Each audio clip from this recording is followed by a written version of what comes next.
বেলা 2:05 আগে হযরত শাহজালাল আন্তর্জাতিক বিমানবন্দর ছেড়ে যায় ওসমান হাদিকে বহন করা এয়ার অ্যাম্বুলেন্সটি। হাদির সঙ্গে আছেন তার ভাই Abu Bakr Siddique.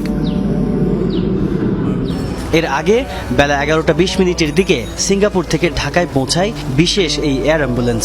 Gulf stream G100 সিরিজের এই এয়ার অ্যাম্বুলেন্সটিতে রয়েছে মেডিকেল সাপোর্টের সব সুযোগ সুবিধা। দুপুর 1:15টায় ওসমান হাদিকে বের করা হয় এভারকেয়ার হাসপাতাল থেকে। তাকে বহন করা অ্যাম্বুলেন্স দ্রুত পৌঁছে যায় শাহজালাল বিমানবন্দরে। পুরো যাত্রাপথে ছিল কড়া পুলিশের নিরাপত্তা। ইনকিলাব মঞ্চের আহ্বায়ক হাদিকে বিদায় দিতে বিমানবন্দরে যান স্বাস্থ্য উপদেষ্টা নূরজাহান বেগম, প্রধান উপদেষ্টার বিশেষ সহকারী ডাক্তার সাইদুর রহমান সহ বিমান বাহিনী ও বিমানবন্দরের ঊর্ধ্বতন কর্মকর্তারা। তারা জানান, সিঙ্গাপুরে হাদিকে দেখভাল করবেন সেদেশে নিয়োজিত বাংলাদেশের হাই কমিশনার ফেরদৌসী শাহরিয়ার।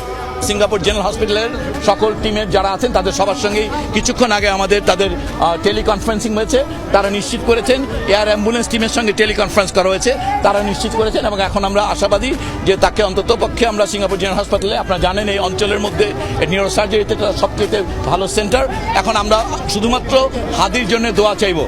গেল শুক্রবার নির্বাচনী প্রচারণায় যাওয়ার পথে সন্ত্রাসী হামলার শিকার হন ঢাকা ৮ আসনের সম্ভাব্য প্রার্থী শরীফ ওসমান হাদি।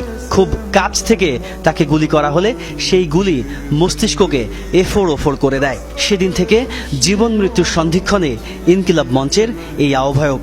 ঢাকা মেডিকেল থেকে তাকে এভারকেয়ার হাসপাতালে স্থানান্তর করা হলেও পরে উন্নত চিকিৎসার জন্য বিদেশে পাঠানোর ব্যবস্থা করে অন্তর্বর্তী সরকার।